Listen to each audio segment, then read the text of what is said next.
Good afternoon and welcome to this weekend's edition of Mocs News. I'm Alexandria Adams. And I'm Ashley Brockman.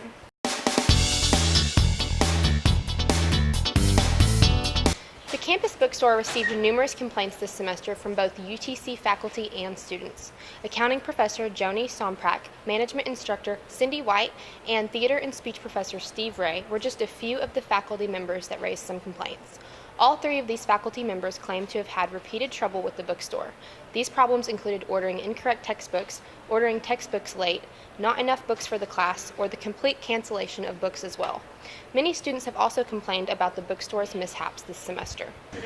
First of all, I ordered my books a week before classes started, and I didn't get them until the end of the second week of classes, which is ridiculous. And then not only when I went to pick them up, I found out that they had canceled two of my books without any notice to me whatsoever. The bookstore staff and Bobby Hammis, Barnes & Noble regional manager, met with faculty to deal with any of the issues they had this semester. Hammis said, "We're here to serve students, and we're here to serve faculty in getting books in by the first day of class every semester." He also said that the faculty is urged to order books by the deadlines each semester and to contact the bookstore manager, Kelly Wright, with any issues they may have. Several UTC students attended the presidential inauguration on Monday in Washington, D.C. The inauguration took place on Martin Luther King Jr. Day. 44th President Barack Obama was inaugurated for a second term. Mocs News caught up with student body president Bradley Bell, who witnessed the historical event. The overall trip experience was pretty monumental. Like, this itself, also life-changing for me. Just being able to just see everything. We went to the Holocaust Museum. We went over to the MLK King Monument. It was like my pinnacle event of the entire thing, other than the inauguration itself. But it was just like super amazing just to like see how much pride people have in the United States.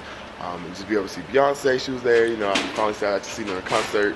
Kelly Clarkson was there.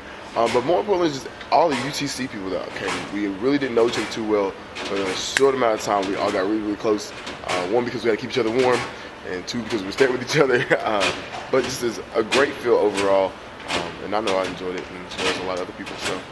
According to MSNBC, more than 800,000 people were in attendance at the event held at the nation's capital. Tennessee Senator Lamar Alexander delivered the inauguration address. The trip took about 10 hours, but students say it was well worth the long drive.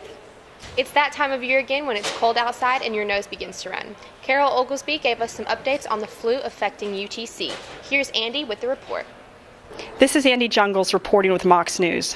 The 2012-2013 flu season turned out to be an intense one. The Center for Disease Control says they haven't seen a flu outbreak this bad in more than a decade, with all 50 states reporting widespread flu activity and flu symptoms more severe than normal. This has caused a run on the flu vaccine, with many healthcare facilities running out, including UTC's own University Health Services. The flu, as it comes around every year, we have the flu vaccine. We did have the flu vaccine available at University Health Services, and we also had it available here on campus for a while, but we only get a certain amount of vaccines, and we had 400, and we distributed them all to students and faculty and staff. They were $25 a piece, or actually you could file it with insurance and get it for free. Professors are noting that absences from the flu, it's becoming a problem in classes right now. We probably have professors reporting about 10% of their students out because of the flu. The best thing you can do to prevent the flu from being spread on campus is to wash your hands. Don't touch doorknobs, ink pens, money, anything like that unless you have to. And when you do, make sure that you have some alcohol-based hand sanitizer with you. Put it on your purse, put a purse size, whatever, but make sure that you have this available and use it several times a day. SGA had a brief meeting Tuesday because many of the senators and executive board members were in Washington, D.C. for the inauguration. Tuesday's meeting was the first meeting that SGA had acting committee chairheads. Each committee chair gave a short rundown of what their committee does and their goals for each semester. The budget for SGA did not change from their last meeting. Therefore, SGA still has $22,000 left in their budget from last semester. They will be given more funds from the student activities fee here soon. SGA also has money left in their SOF fund. Anyone is welcome to attend SGA meetings. They meet every Tuesday at 3:05 p.m. in the Raccoon Mountain Room in the UC. Tia was able to catch up with an organization on campus that is striving to be more than just a statistic and raise graduation rates. Scholarly Men in Action have set a goal to raise graduation rates among men. I'm Tia Coleman with Mocs News. 4 to 5 members of the organization right now. We're in bowling apartment discussing what we want to do about this organization, what kind of perspective we want to go into it, such as leadership, brotherhood, academics, financial support, and mentorship for college males. According to collegecompletion.chronicle.com, only 16% of the UTC body graduate in 4 years, and 37% graduate in 6 years. In comparison, all public universities in the state of Tennessee have a graduation rate of 20% in 4 years and 46% in 6 years. That means that not even half of the students that enter graduate from college in 6 years, let alone at all. Organization is a brotherhood because we're not a fraternity, we're just an organization, but everybody in this organization, we're pretty much like brothers, I guess, because we all hang out. We do community service together. We have conversations together. I mean, sometimes they do a little cooking, so we're always hanging out. It's a brotherhood aspect of it. It's really appealing. Scholarly Men in Action are trying to change those statistics. They want to enhance the knowledge in men, therefore encourage them to cross the stage and turn their tassels. They mentor me and help me with my they tutor me with English writing because I'm an English major, so sometimes they'll help me like review a paper I have, or if I'm in another subject such as a general ed course like Spanish, we have a member who speaks Spanish who is half Dominican, so that really helped me a lot. And personal support as well. You know, if I'm ever like having some kind of emotional issues about whatever kind of obstacles that college brings to me, you know, the members support me in that as well. Not only do they want to make a difference on campus, but they want to make a difference in the community. Scholarly Men in Action participate in many community service projects each semester. They have big plans to work more with the community this semester. This semester, I believe every Friday at 2 o'clock, we're going to be working with the BCM, Baptist Collegiate Ministries, and we're going to be serving food to the homeless downtown. And also we're going to be working with the Office of Disabilities, so just mentoring disabled students and being a friend. So I really liked, we went downtown and like there was like, I forget the name of the function that was going on, but we wore these t-shirts and everything when we were passing out food around to like, I guess you could say like most of the less fortunate people. And you know, I'm not gonna say like it's my favorite, but then it's like it's really sad, but it like teaches me and like lets me know that that could be me, that could like be me. And it helps me remember like why I'm going to school, like why I'm like doing all this. So hopefully I won't have to be like that.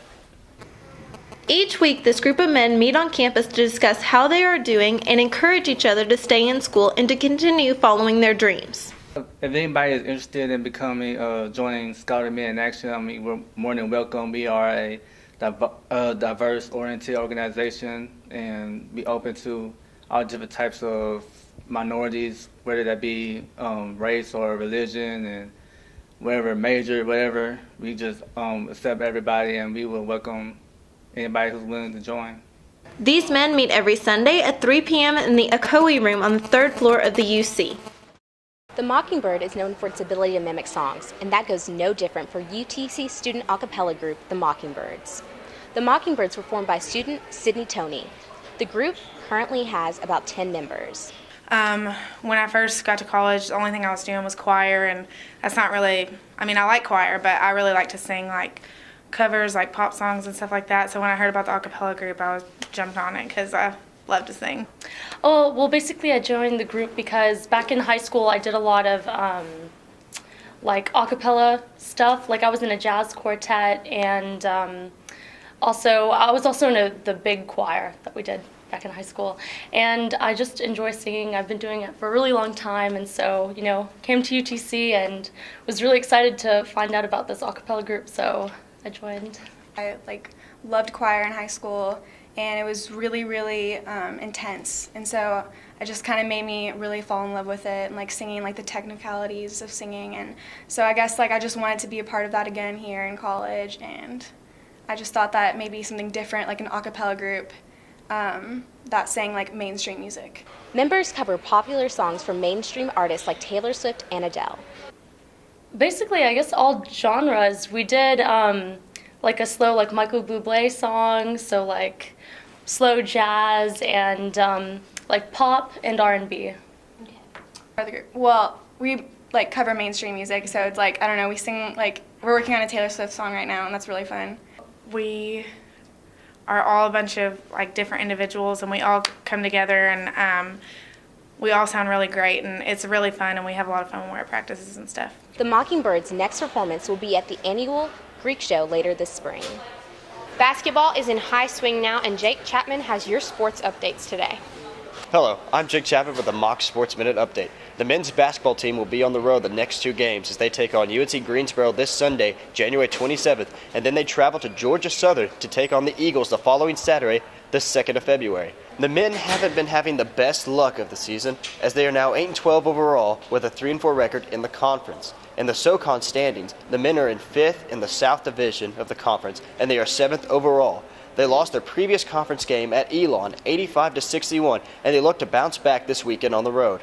The Lady Mocs won their 5th straight game Wednesday night in Birmingham as they beat Sanford 66-60. Ashton Dewart, Kayla Christopher, and Taylor Hall all had double figures for the Lady Mocs. The win gave Chattanooga sole position to first place in the conference, as they are now 15-3 overall with an 8-1 record in the conference. The Wrestling Mocs dropped to 4-6 on the year with a loss at Cleveland State this week. Coach Eslinger said the team isn't going to panic and that they're going to find a way to do some great things in the next few weeks. Nico Brown won his team-leading 20th match of the season. That does it for this weekend's Mocs News. Thank you for joining us. Be sure to check out our previous videos uploaded to YouTube. We air on the Housing Channel 98 and Cable Channel 3, so tune in. Until next time, have a great weekend from all of us here at Mocs News.